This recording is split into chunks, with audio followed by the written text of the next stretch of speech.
في مكة نور طلع بدر محمد، هدي الخلق كافة في ذرى محمد. رفعت كلمة الحق على صدى محمد، وتركت بنور الهدى فينا محمد.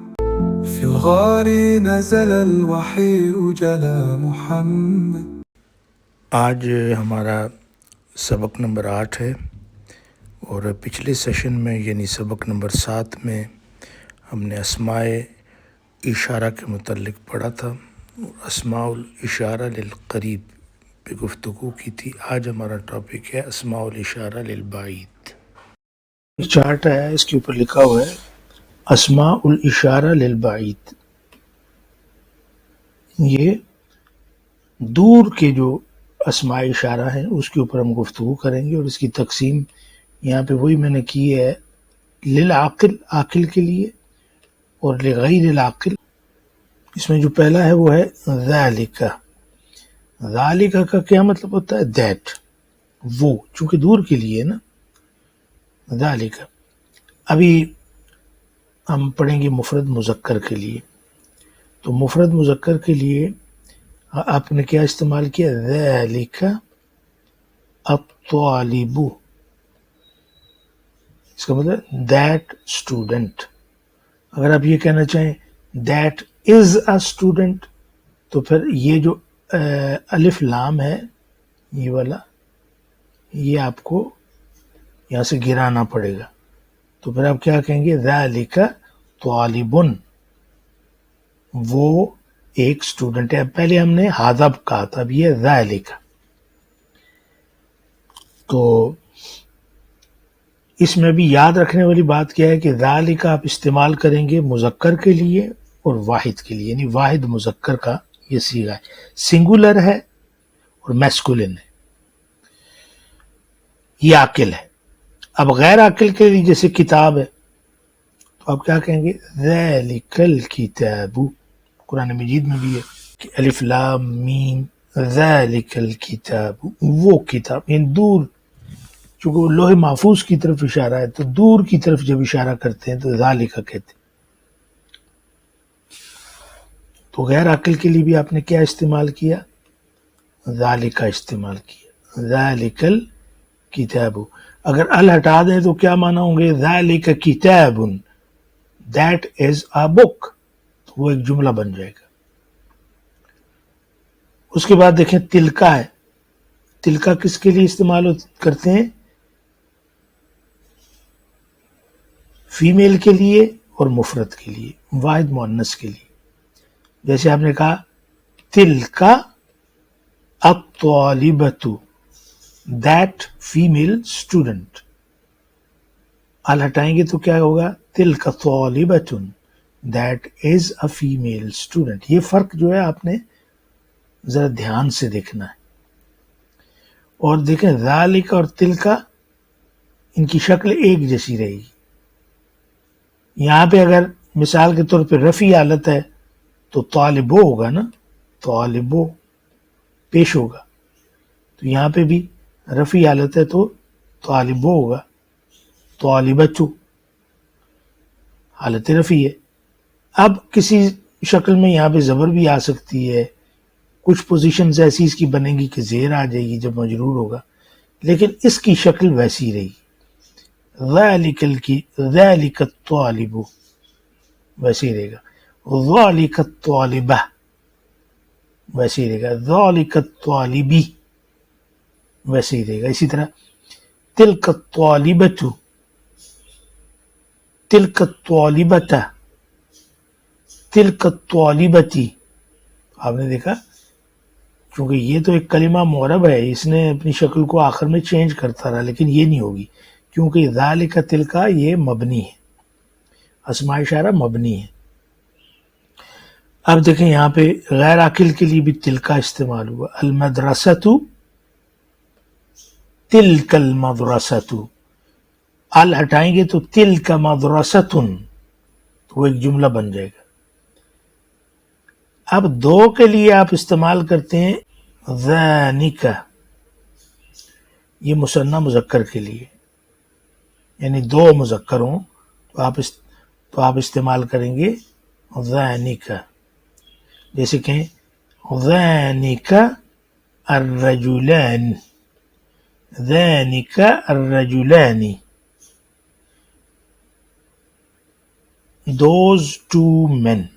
اگر ال ہٹاؤں گا تو کہوں گا ذَانِكَ رَجُلَانِ، those are two men. اسی طرح غیر عاقل کے لیے بھی آپ ذَانِكَ لگائیں گے، ذَانِكَ البابانی، وہ دو دروازے، those two doors. ال ہٹائیں گے تو کیا ہوگا ذَانِكَ بابانی، those are two doors. اس کے بعد ہے تانکا، تانکا طینکا، یہ شکل بدلتا ہے.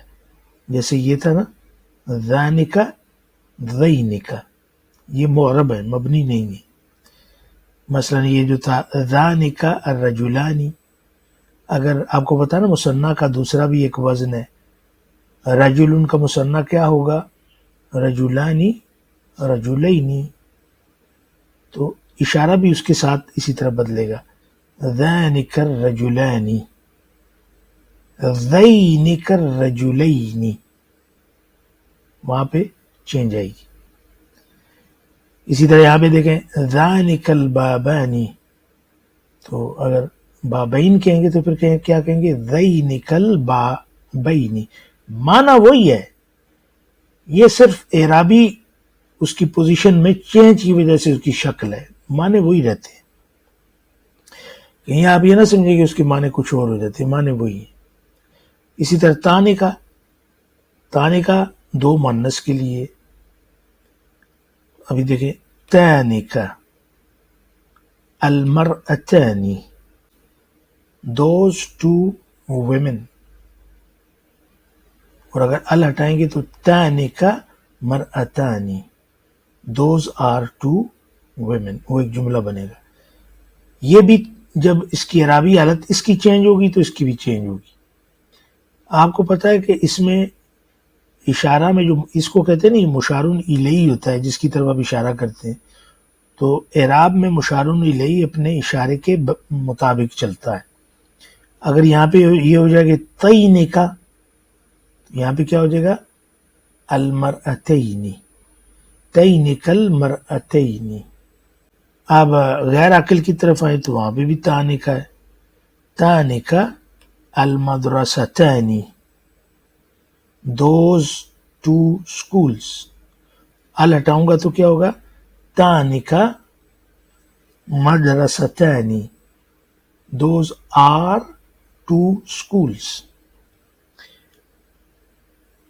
اور اس کی جب اعرابی حالت بدلے گی جیسے ہوگی تینکا المدرستین.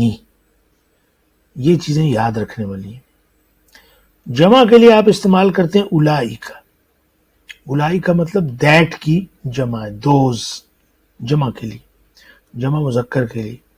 جیسے آپ کہیں اولائکا العمال، عامل کی جمع مکسر ہے عمال.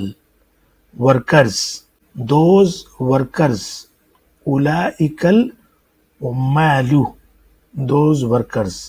اگر ال ہٹاؤں گا تو یہ ہو جائے گا اولئک عمال، دوز آر ورکرز، پھر وہ جملہ بن جائے گا. اور یہاں پہ جمع مذکر سالم لا سکتے ہیں. عامل کی جمع مذکر سالم کیا ہوگی عاملون عاملین. اب دیکھیں اولئک العاملون، دوز ورکرز، دوز لیبررز. اب اس کی جو ہے اعرابی پوزیشن مثلا وہ مفعول بھی بنتا ہے تو چینج ہوتی ہے، عاملین ہو جاتی ہے، تو اولئکا وہی رہے گا، اولئک العاملین.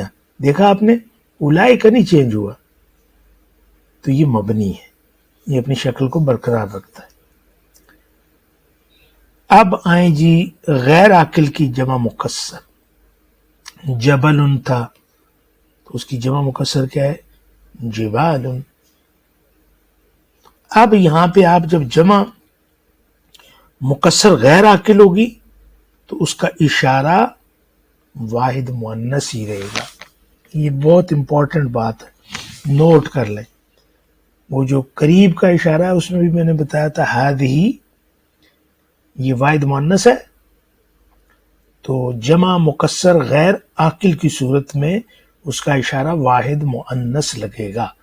تو یہاں پہ بھی وہی اصول ہے کہ بعید کا جو اشارہ ہے اگر اس کے بعد آنے والا جو مشار الیہ ہے وہ جمع مکسر ہے اور غیر عاقل ہے تو آپ واحد مؤنث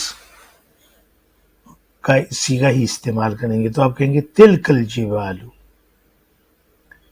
تلک الجبال، دوز ماؤنٹنس، دوز ماؤنٹنس. ال ہٹائیں، تلک جبال، دوز آر ماؤنٹنس، وہ جملہ بن جائے گا.